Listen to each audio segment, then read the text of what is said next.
This wooden bridge marks the arrival of these Kampuchean refugees into Thailand. Soon, they will be living in the biggest refugee camp in the world, a bamboo city that does not yet exist.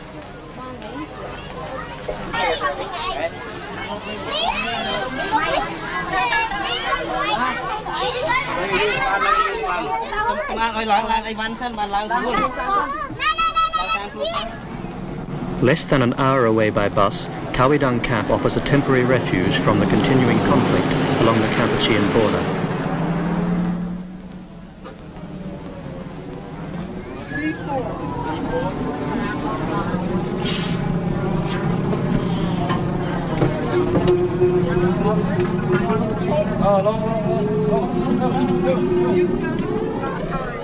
Other arrivals at Khao Dang came from different parts of the border by less comfortable means.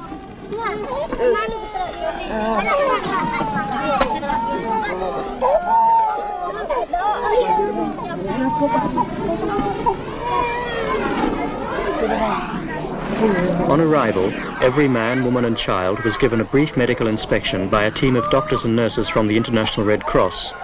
The more serious cases were taken directly to the recently assembled hospital wards for specialist treatment, but for most of the refugees, it was merely a puzzling introduction to their new home.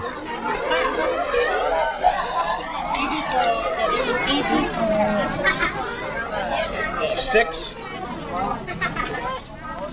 They had to walk nearly 2 kilometers to the hastily prepared site where they will build their new dwellings.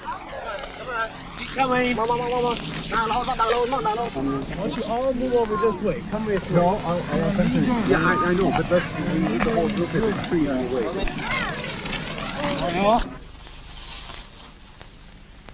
This is what Khao Dang looked like about 3 days after it began. On the 4th day, the Khmers started to arrive here. We had to develop the site to keep just ahead of them. We'd come here and been shown a piece of pretty desolate hillside and told that it would be necessary to move up to 200,000 people here. Initially we expected arrivals might be up to 10,000-15,000 a day. In fact, they were never more than 7,000 or 8,000. To meet that, though, it meant we had to develop the camp section by section to try and keep just a day or so ahead of the arrivals. In consequence, we put in the basic infrastructure, the roads, the water tanks and the toilets. And by day 4, when the first refugees arrived, we had prepared the first section. The groups of 100 separated into smaller sections for distribution of bamboo and plastic. The Office of the United Nations High Commissioner for Refugees created the basic infrastructure of the camp, but all of the really time-consuming work was done by the refugees themselves.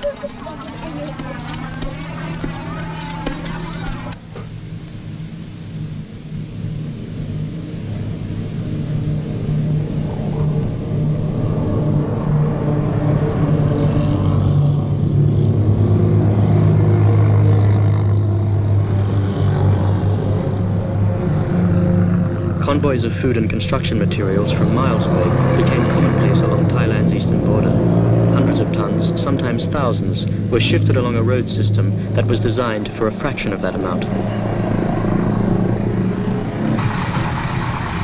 Items such as thatch and bamboo were readily available within Thailand, and other essential supplies were provided through international support.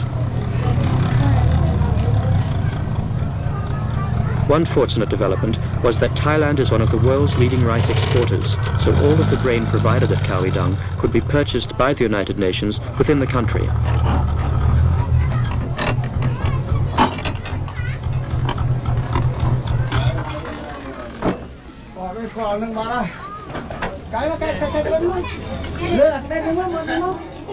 A Khmer family could survive for more than a month just from one of these 100-kilogram sacks of rice.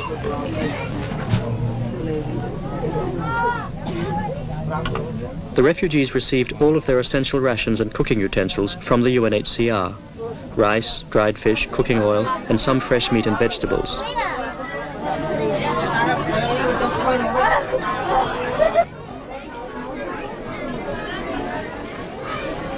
All of the supplementary feeding in Khao Dang was supervised by the voluntary agency CARE.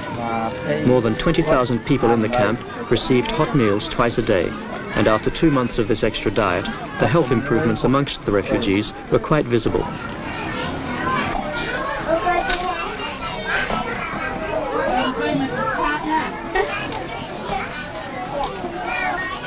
A group who worried us before the move began were the unaccompanied minors. We got alarming reports of how many there were at the 2 major border concentrations.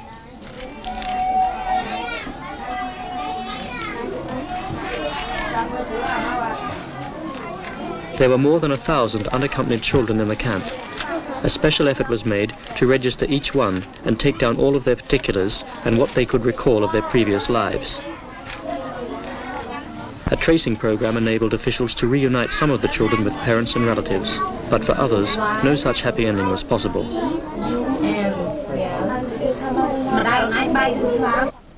Thousands of adults too have been lost or separated from Kampuchean relatives abroad, who still hold out hope of one day resuming contacts with their loved ones.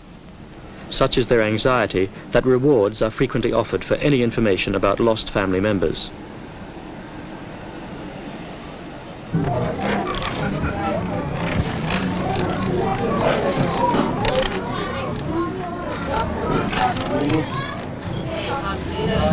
There was a constant flow of letters and telegrams between Kawi Dang and the rest of the world, with the International Red Cross acting as the post office.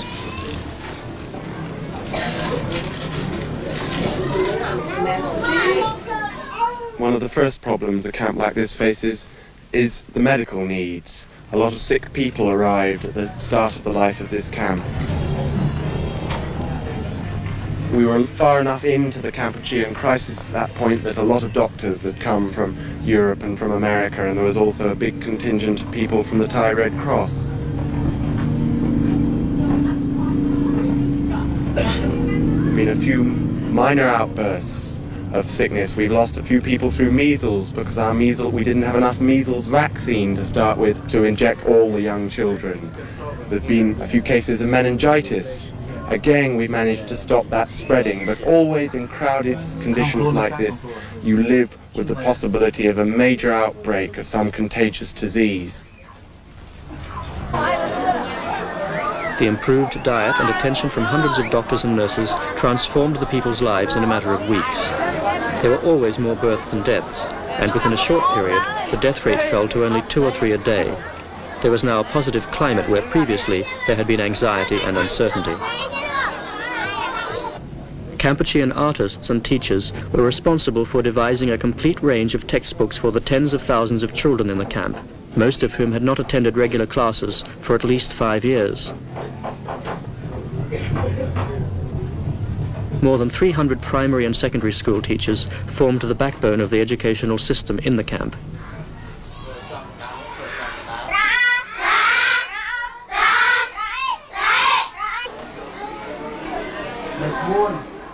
Classes started just after dawn and continued throughout the day in 2-hour shifts in order to reach the greatest number of children.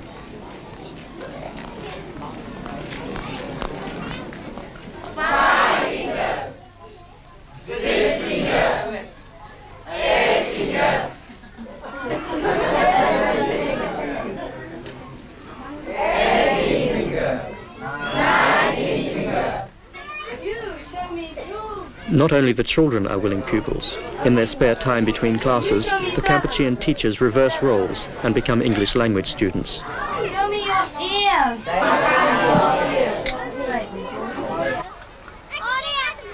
Kawi Dang's basic needs of food and water, health and education were all met due to the willingness of both officials and the Kampucheans themselves to work together. The more complex problem, though, of finding a durable solution to their plight cannot be answered within the 3 square kilometers of Kawi Dang camp.